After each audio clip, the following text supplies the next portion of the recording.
আসসালামু আলাইকুম। প্রিয় দর্শক, সারা দুনিয়া এখন কিন্তু একটা আতঙ্কের মধ্যে রয়েছে।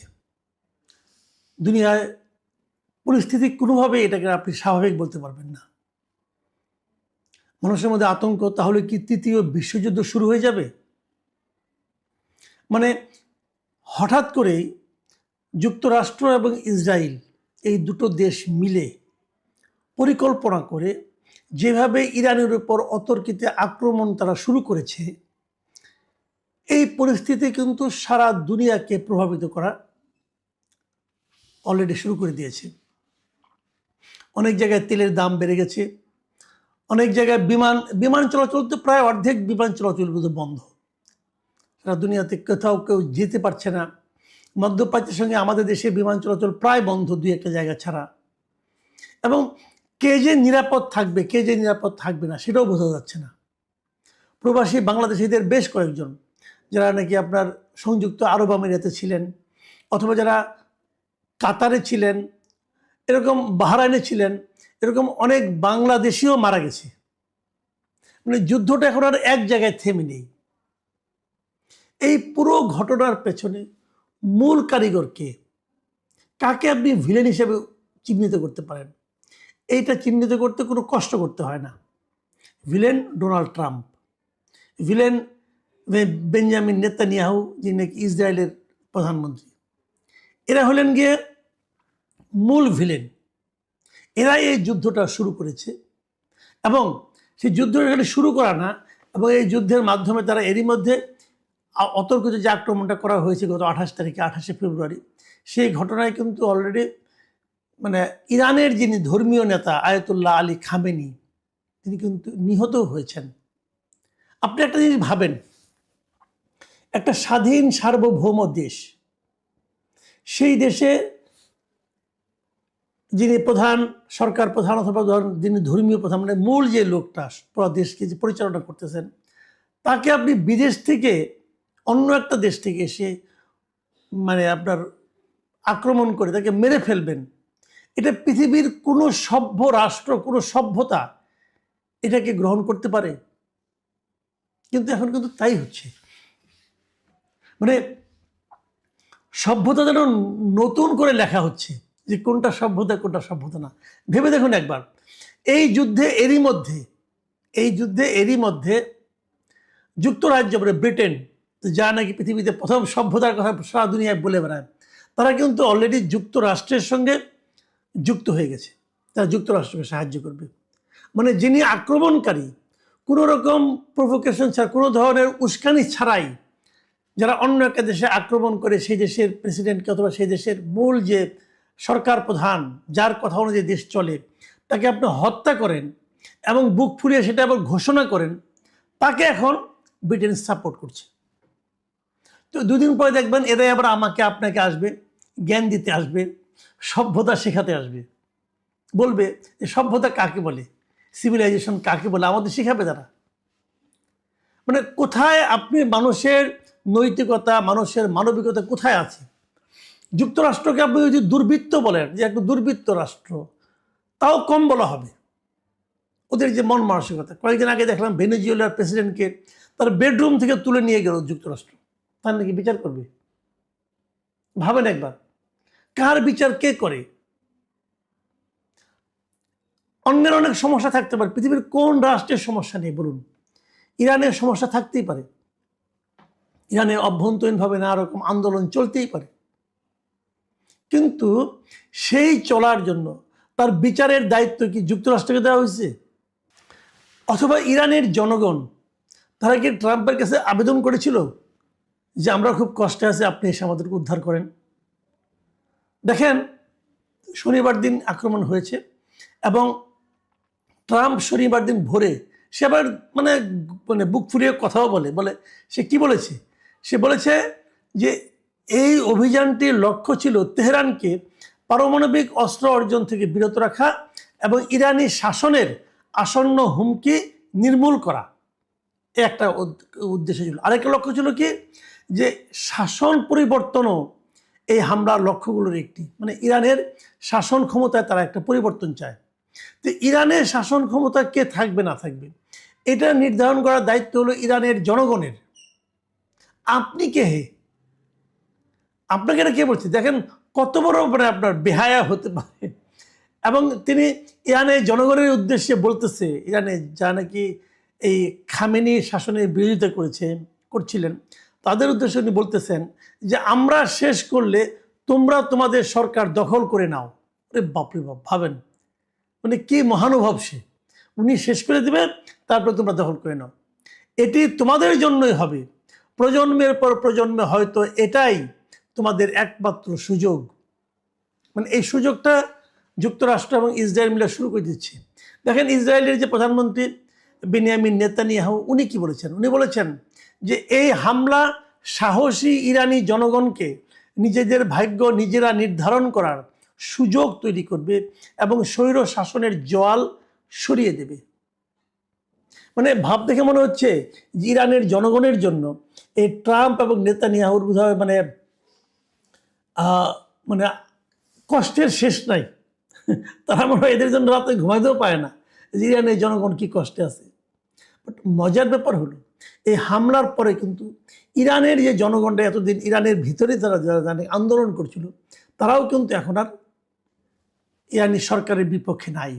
তারাও এখন কিন্তু মনে করছে যে এই আক্রমণের তাদের দিক থেকেও সরকারের সঙ্গে ঐক্যবদ্ধ হওয়া প্রয়োজন আছে। কতগুলি প্রভাব কিন্তু এর মধ্যে দেখা যাচ্ছে, যার মাধ্যমে আমরাও হয়তো ক্ষতিগ্রস্ত হব। তার আগে আমি আরেকটু কথা বলে নিই, সেটা হলো এই যে আমেরিকা ইরানকে আক্রমণ করলো, সেটা আইনগত কিছু আইন তো দুনিয়াতে আছে না, যেমন জাতিসংঘের কিছু আইন আছে। এটা কি ট্রাম্প অথবা ইসরায়েল কি এভাবে আক্রমণ করতে পারে? দেখেন জাতিসংঘ সনদ, যেটা সারা দুনিয়াতে একটা আছে আর কি জাতিসংঘের, যদিও এটা কেউ মানে টানে না, কিন্তু একটা আছে তো, চক্ষুলজ্জার খাতিরে তারা একটা করেছে। সেখানে কিন্তু বলা হয়েছে স্পষ্ট করে যে কেবলমাত্র দুইটা ক্ষেত্রে একটা দেশ আরেকটা দেশের উপর আক্রমণ করতে পারে, দুইটা কারণে। কোন দুইটা কারণ? এক নম্বর কারণ হলো যদি জাতিসংঘের নিরাপত্তা পরিষদ আপনাকে আক্রমণ করার জন্য অনুমতি দেয়, যেটা সাধারণত কখনোই দেওয়া হয় না। আর দ্বিতীয়টা হলো যদি কোনো একটা রাষ্ট্র আপনাকে আক্রমণ করে, তখন আত্মরক্ষার খাতিরে আপনি কিন্তু তাদেরকে আক্রমণ করতে পারেন। তার মানে এবার যুক্তরাষ্ট্র এবং ইসরায়েল যে আক্রমণ করেছে ইরানকে, ইরান যে আক্রমণটা করছে এই আক্রমণটা বৈধ, কিন্তু ওদেরটা হলো অন্যায়, ওদেরটা হলো বেআইনি, ওদেরটা হলো অবৈধ। কারণ ইরান আত্মরক্ষার জন্য আন্দোলন করছে এবং ওরা যে আক্রমণ করেছে এটা তারা তো নিজেরা বুক ফুলিয়ে বলছে অমুককে মেরে ফেলেছে, তমুককে মেরে ফেলেছে, কাজেই ওইটা হলো অবৈধ। আর ইরান যেটা করছে এখন এটা হলো বৈধ।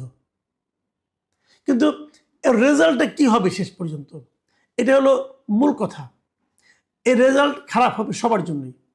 যেমন ধরেন সারা দুনিয়াতে যে তেল যেটা আসে, তেলের সরবরাহ আসে, হরমুজ প্রণালী নামে একটা প্রণালী, মানে একটা সমুদ্রের একটা চিকন একটা শর্টকাট রাস্তা যেটাকে আমরা বলি, সে একটা শর্টকাট রাস্তা আছে, যে রাস্তা দিয়ে আসলে পরে মানে তাদের কয়েকদিন প্রায় মানে আপনার মানে পথটা অনেক ছোট হয়ে যায়।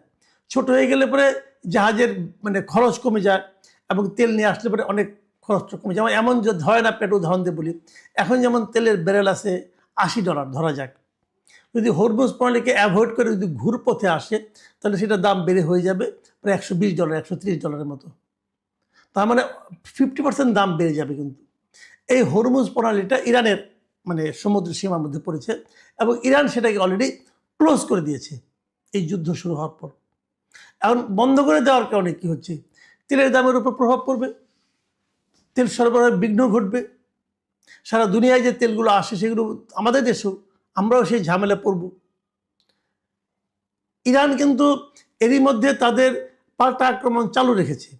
ইরানের কাছ থেকে যারা তেল নেয় তারাও যে ইরানকে খুব একটা প্রকাশ্যে সহায়তা করছে তাও না। যেমন চীন তেল নেয়, ভারত নেয়, এরা খুব একটা সাহায্য করছে বলে মনে হচ্ছে না এখন পর্যন্ত। কিন্তু আগামী দিনগুলিতে কি হবে? কিন্তু ইরানের স্ট্র্যাটেজিটা, ইরান যে পাল্টা আক্রমণ করছে, ইরানের স্ট্র্যাটেজিটা বড় পিকুলিয়ার, মানে একটু নতুন ধরনের আক্রমণ তারা করছে। তারা বলছে আমেরিকা তো অনেক দূরে, কিন্তু আমেরিকার যে ঘাঁটিগুলো তার আশপাশের দেশে আছে, যেমন ইউএই সংযুক্ত আরব আমিরাত অথবা বাহরাইন অথবা কাতার যে দেশগুলোতে আছে, ওমান, তারা কিন্তু এই সমস্ত দেশে যে ঘাঁটিগুলো আছে, বেসগুলো আছে আমেরিকার, তারা সেগুলোতে অ্যাটাক করেছে। এবং ভেরি ইন্টারেস্টিং, এই দেশগুলো কিন্তু আসলে যদিও তারা মুসলিম দেশ, তারা কিন্তু ইরানের সঙ্গে যে খুব একটা সম্পর্কিত, ইরানকে যে খুব হেল্প করে কখনো এর আগের বিরোধগুলোতে, তা নয়। তারা বরং আমেরিকার পক্ষে। মানে মুসলিম বিশ্বের অনৈক্যকে কেন্দ্র করে, অনৈক্যকে পুঁজি করে যা যা করা দরকার ইসরায়েল এবং আমেরিকা এখন তাই তাই করছে। এখন এই যুদ্ধ কয়দিন চলবে? এই যুদ্ধে কি ইরানের শাসন, বর্তমানে যে শাসন ক্ষমতা, ইসলামিক যে এইগুলো আছে, মানে শাসন ব্যবস্থা, এটা কি চেঞ্জ হয়ে যাবে?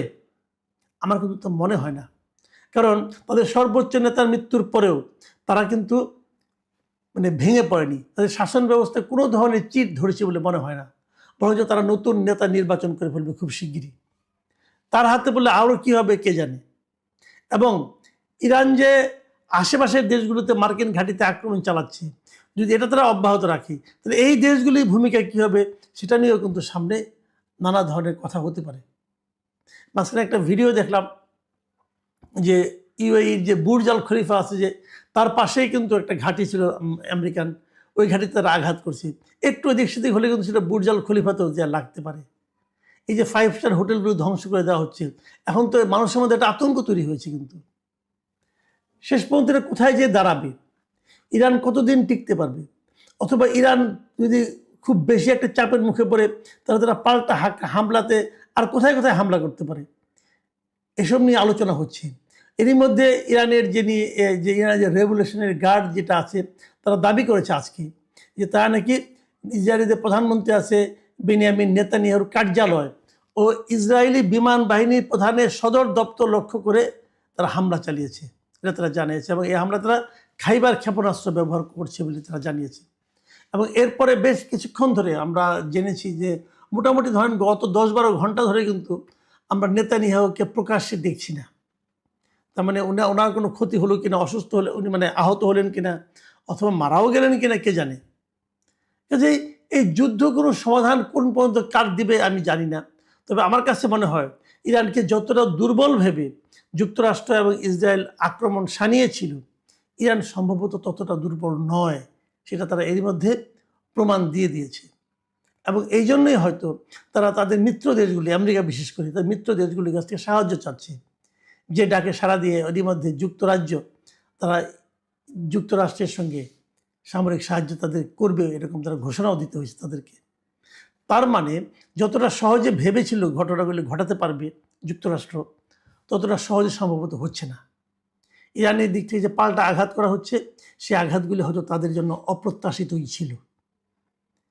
মানে ভেনেজুয়েলা টাইপের দেশ ইরান নয় আসলে। প্রিয় দর্শক, সামনের দিনগুলিতে আমাদেরকে অপেক্ষা করতে হবে কি ঘটে সেই যুদ্ধে এবং কি পরিণতি আমাদের জন্য আসে সেগুলো দেখার জন্য। আপনারা ভালো থাকবেন। এখন এই পর্যন্তই। আল্লাহ হাফেজ।